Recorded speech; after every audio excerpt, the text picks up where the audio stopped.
कौसल्या सुप्रजा रामपूर्वा सन्ध्या प्रवर्तते। उत्तिष्ठ नरशार्दूल कर्तव्यम् दैवमात्मिकम्। कौसल्या सुप्रजा रामपूर्वा सन्ध्या प्रवर्तते। उत्तिष्ठ नरशार्दूल कर्तव्यम् दैवमात्मिकम्। उत्तिष्ठोत्तिष्ठ गोविन्द उत्तिष्ठ गरुडध्वज। उत्तिष्ठ कमलाकान्त त्रैलोक्यम् मङ्गलम् कुरु। मातः समस्त जगताम् मधुकैटभारेः वक्षो विहारिणि मनोहर दिव्यमूर्ते। श्रीस्वामि निःश्रित जनप्रिय दानशीले श्रीवेङ्कटेश दयिते तव सुप्रभातम्। तव सुप्रभातमरविन्दलोचने भवतु प्रसन्नमुखचन्द्रमण्डले। विधिशङ्करेन्द्रवनिताभिरर्चिते वृषशैलनाथ दयिते दयानिधे। अत्र्यादिसप्तऋषयः समुपास्य सन्ध्या आकाशसिन्धुकमलानि मनोहराणि। आदाय पादयुगमर्चयितुम् प्रपन्नाः शेषाद्रिशेखर विभो तव सुप्रभातम्। पञ्चाननाब्जभव षण्मुखवासवाद्याः त्रैविक्रमादिचरितम् विबुधास्तु वन्दी। भाषापतिः पठति वासरशुद्धिमारात् शेषाद्रिशेखर विभो तव सुप्रभातम्। ईषत्प्रफुल्ल सरसीरुहनारिकेलफूगद्रुमादिसुमनोहर पालिकानाम् आवादिमन्दमनिलः सह दिव्यगन्धैः शेषाद्रिशेखर विभो तव सुप्रभातम्। उन्मील्यनेत्रयुगमुत्तमपञ्जरस्ताः पात्रावशिष्टकदलीफलपायसानि भुक्त्वा सलीलमतकेलिसुखाः पठन्ति शेषाद्रिशेखर विभो तव सुप्रभातम्। तन्त्री प्रकर्ष मधुरस्वनया विपञ्च गायत्यनन्तचरितम् तव नारदोऽपि। भाषा समग्रमसकृत्करसाररम्यम् शेषाद्रिशेखर विभो तव सुप्रभातम्। भृङ्गावली च मकरन्दरसानुविद्धजन्कारगीतनिनदैः सह सेवनाय निर्यात्युपान्तसरसी कमलोदरेभ्यः शेषाद्रिशेखर विभो तव सुप्रभातम्।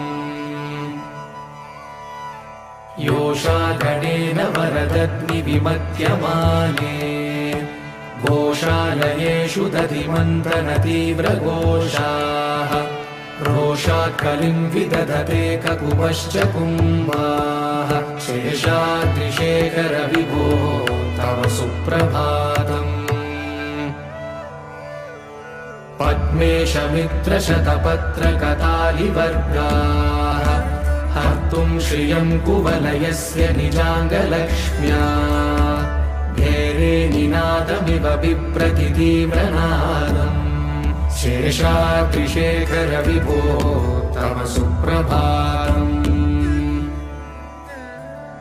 श्रीमन्नभीष्टवरदाखिललोकबन्धो श्री श्रीनिवास जगदेकदयैकसिन्धो श्रीदेवतागृहभुजान्तर दिव्यमूर्ते श्रीवेङ्कटाचलपते तव सुप्रभातम्।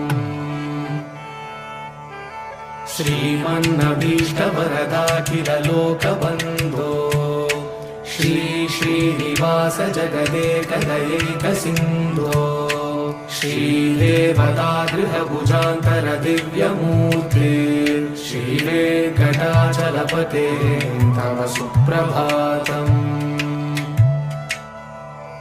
श्रीस्वामी पुष्करिणिकाप्लवनिर्मलाङ्गाः श्रेयोतिनो हरविरिञ्च सनन्दनाद्याः द्वारे वसन्ति वरवेत्र हतोत्तमाङ्गाः श्रीवेङ्कटाचलपते तव सुप्रभातम्। श्रीशेषशैलगरुडाचलवेङ्कटाद्रिनारायणाद्रिवृषभाद्रिवृषाद्रिमुख्या आख्यां त्वदीयवसतेरनिशं वदन्ति श्रीवेङ्कटाचलपते तव सुप्रभातम्।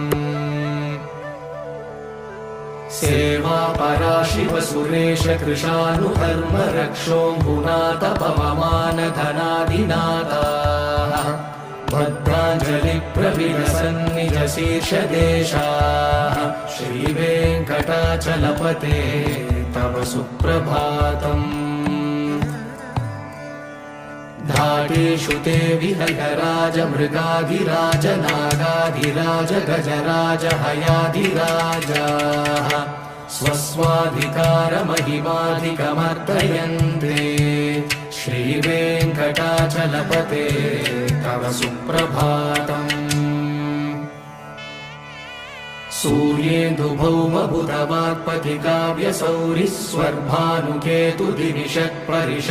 सूर्येन्दुभौमबुधवाक्पतिकाव्यसौरिस्वर्भानुकेतुदिविषत्परिषत्प्रधानाः त्वद्दासदासचरमावधिदासदासाः श्रीवेङ्कटाचलपते तव सुप्रभातम्।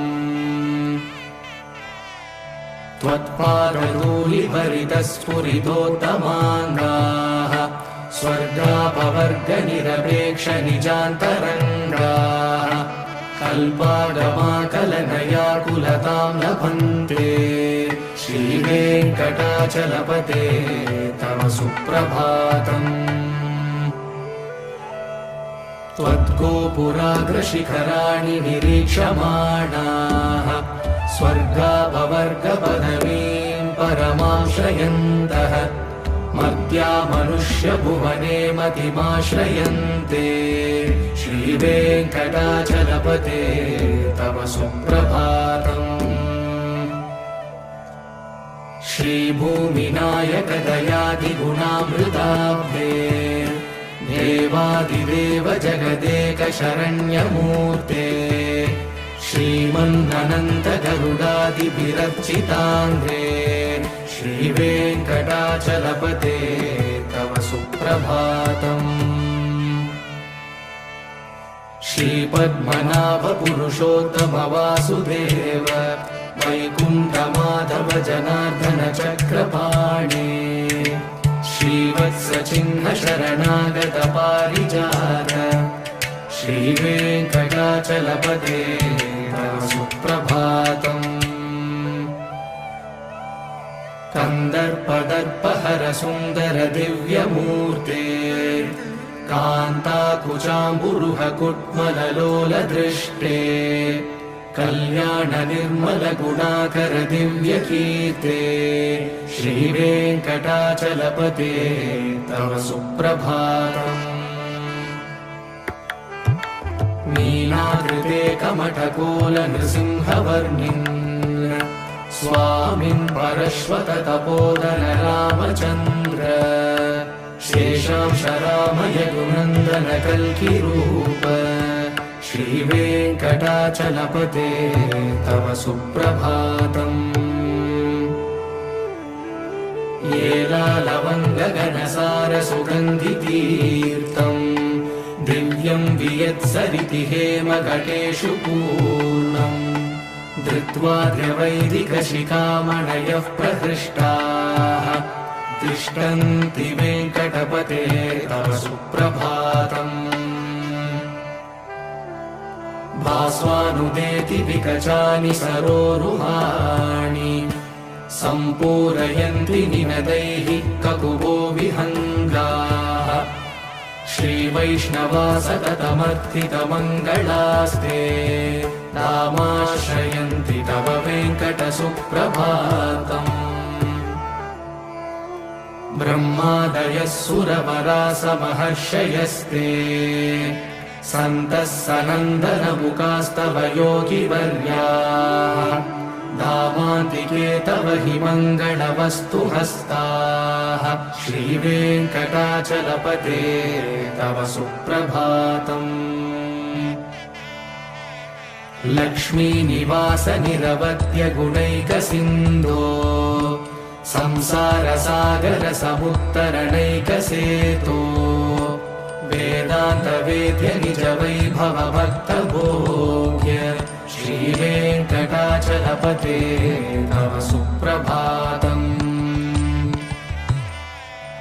लक्ष्मीनिवास निरवध्य गुणैकसिन्धो संसारसागर समुत्तरणैकसेतो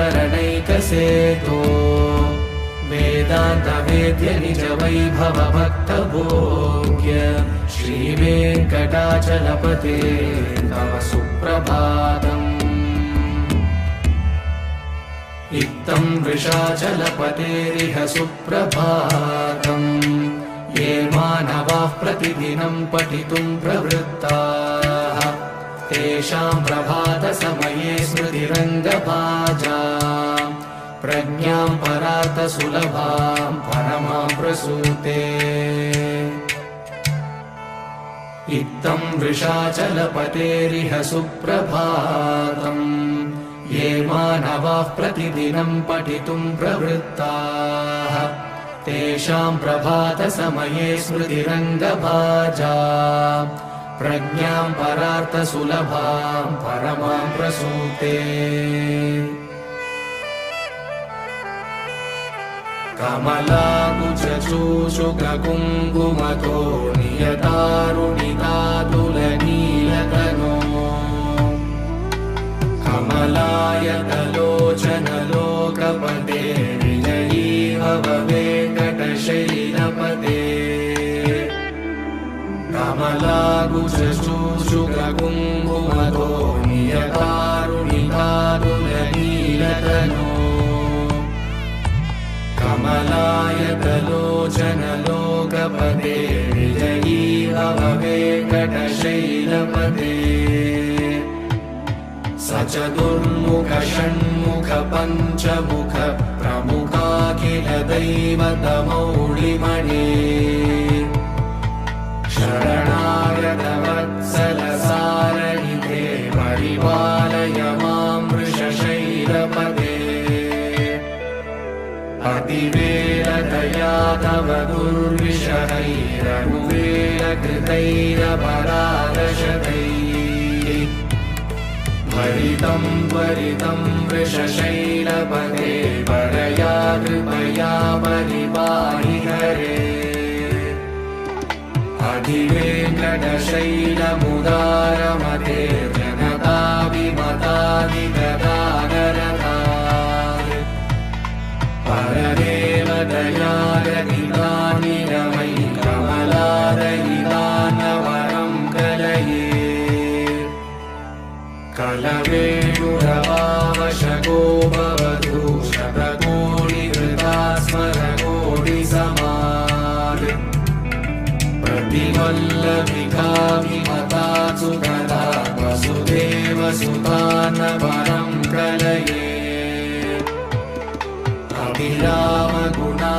अभिरामगुणाकरदाशरथे जगदेकधनुर्धर धीरमते रघुनायक राम रमेश विभो वरदो भवदेव दयाचलते अवनीतनया कमनीयकरं रजनीचरचारुमुखाम्बुरुहम् रजनीचरराजतमोमिहिरं महनीयमहं रघुराममये सुमुखं सुहृदं सुलभं सुकृतं स्वनुजं च सुखायममोघशरम् अपहाय रघुत्व शिवमहमन्यमहं न कथञ्चन कञ्चन जातु भजे विना वेङ्कटेशं ननाथो ननाथः सदा वेङ्कटेशं स्मरामि स्मरामि हरे वेङ्कटेश प्रसीद प्रसीद प्रियं वेङ्कटेश प्रयश्च प्रयश्च विना वेङ्कटेशं ननाथो ननाथः सदा वेङ्कटेशं स्मरामि स्मरामि हरे वेङ्कटेश प्रसीद प्रसीद प्रियं वेङ्कटेश प्रयश्च प्रयश्च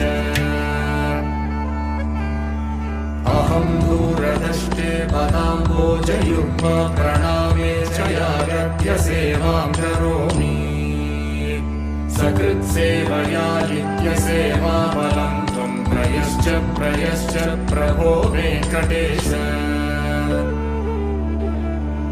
अज्ञानिना मया दोषान् शेषान् विहितान् हरे क्षमस्वत्वं क्षमस्वत्वं शेषशैलशिखामणे अज्ञानिना मया दोषान् शेषान् विहितान् हरे क्षमस्वत्वं क्षमस्वत्वं शेषशैलशिखामणे ईशानां जगतोऽस्य वेङ्कटपतेर्विष्णोर्परां प्रेयसीं तत्वक्षस्थलनित्यवासरसिकां तक्षान्तिसंवर्धिनी पद्मालङ्कृतपाणिपल्लवयुगां पद्मासनस्तां श्रियं वात्सल्यादिगुणोज्ज्वलां भगवतीं वन्दे जगन्मातरम् ईशानां जगतोऽस्य वेङ्कटपतेर्विष्णोर्परां प्रेयसीं तत्वक्षस्थलनित्यवासरसिकां तक्षान्तिसंवर्धिनी पद्मालङ्कृतपाणिपल्लवयुगां पद्मासनस्तां श्रियं वात्सल्यादिगुणोज्ज्वलां भगवतीं वन्दे जगन्मातरम् श्रीमन्कृपाजलनिधे श्रितसर्वलोकः सर्वज्ञशक्तनथ वत्सल सर्वशेषिन् स्वामिन् सुशीलसुलभाश्रितपारिजात श्रीवेङ्कटेश शरणं शरणं प्रपद्ये श्रीमन्कृपाजलनिधे श्रितसर्वलोकः सर्वज्ञशक्तनथ वत्सल सर्वशेषिन् स्वामिन् सुशीलसुलभाश्रितपारिजात श्रीवेङ्कटेश शरणं शरणं प्रपद्ये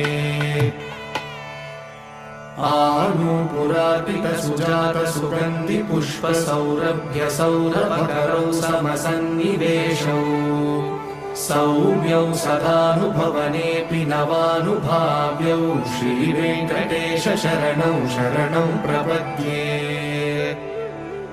सद्यो विकासि समुदित्वरसान्द्रनागसौरभ्य निर्भर सरोरुह साम्यवार्ताम् सम्यक्षु साहसपदेषु विलेखयन्तौ श्रीवेङ्कटेश शरणौ शरणं प्रपद्ये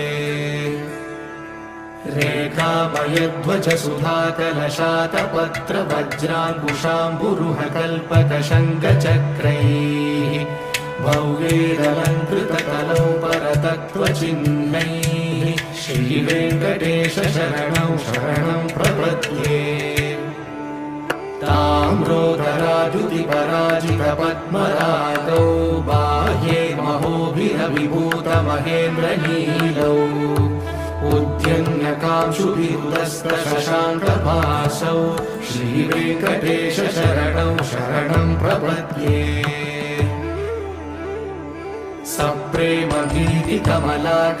सप्रेमगीतिकमलाकरपल्लवाभ्यां संवाहनेऽपि सपदि क्लममादधानौ कान्ता भवान् मनसगोचरसौ कुमार्यौ श्रीवेङ्कटेश शरणं शरणं प्रपद्ये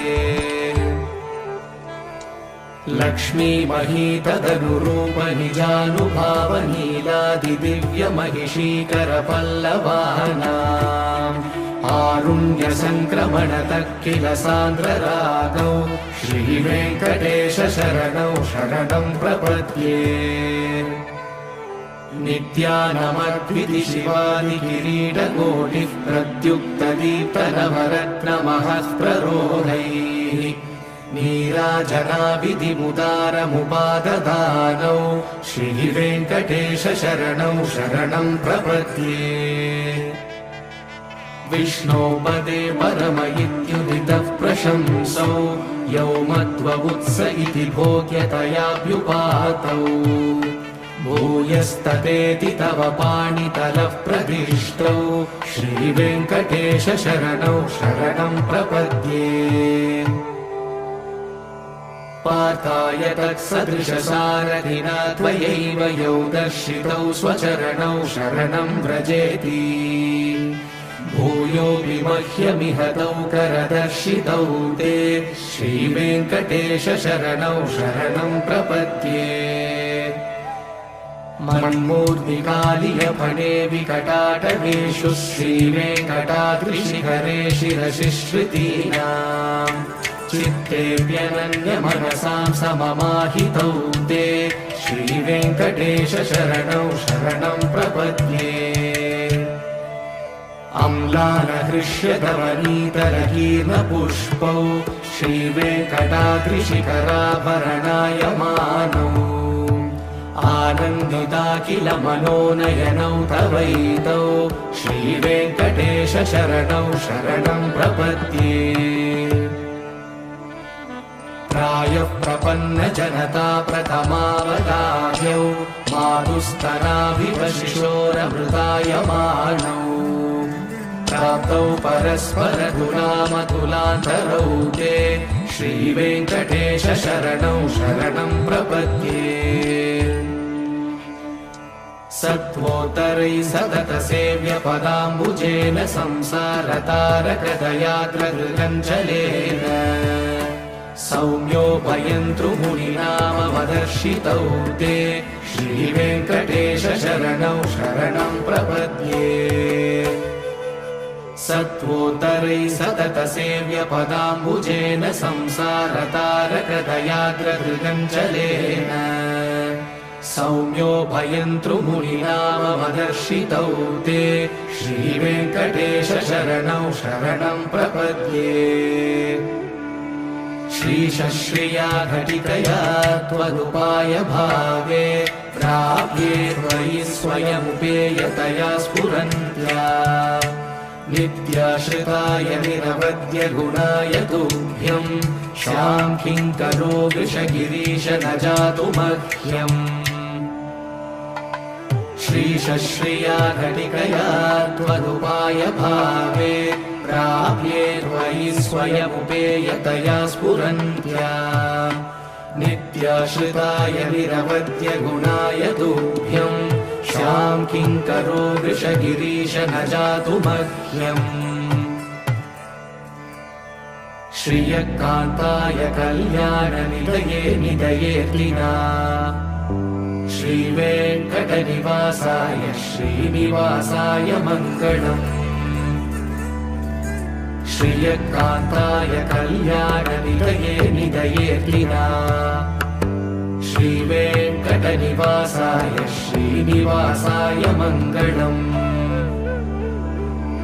लक्ष्मी सविभ्रमालोकशुभ्रुविभ्रमचक्षुषे चक्षुषे सर्वलोकानां वेङ्कटेशाय मङ्गलम्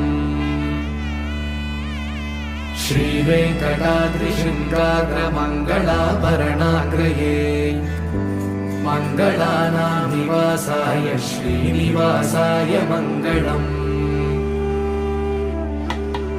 सर्वावयव सौन्दर्य सम्पदा सर्वचेतसा सदा सम्मोहनायास्तु वेङ्कटेशाय मङ्गलम्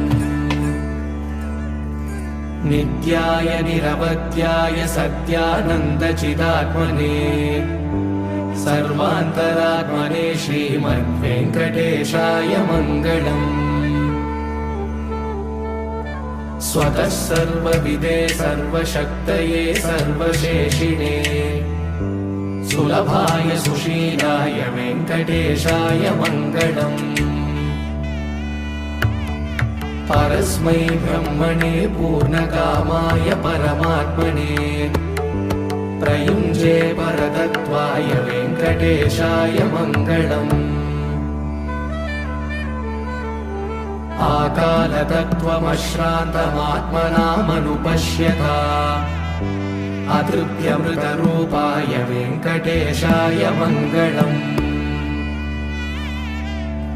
प्रायस्वशरणौ पुंसां शरण्यत्वेन पाणिना कृपया दिशते श्रीमद्वेङ्कटेशाय मङ्गलम् दयामृततरङ्गिण्यास्तरङ्गैरिव शीतलैः अपाङ्गैः सिञ्चते विश्वं वेङ्कटेशाय मङ्गलम् सद्भूषाम्बरहेतीनां सुषमावहमूर्तये सर्वार्तिशमनायास्तु वेङ्कटेशाय मङ्गलम् श्रीवैकुण्ठविरक्ताय स्वामि पुष्करिणीतटे रमया रममाणाय वेङ्कटेशाय मङ्गलम् श्रीवैकुण्ठविरक्ताय स्वामि पुष्करिणीतटे रमया रममाणाय वेङ्कटेशाय मङ्गलम् श्रीमत्सुन्दरजामातृमुनिमानसवासिने सर्वलोकनिवासाय श्रीनिवासाय मङ्गलम् श्रीमत्सुन्दरजामातृमुनिमानसवासिने सर्वलोकनिवासाय श्रीनिवासाय मङ्गलम् शासनपरैः मध्वाचार्यपुरोगमैः सर्वैश्च पूर्वैराचार्यैः सत्कृतायास्तु मङ्गलम्।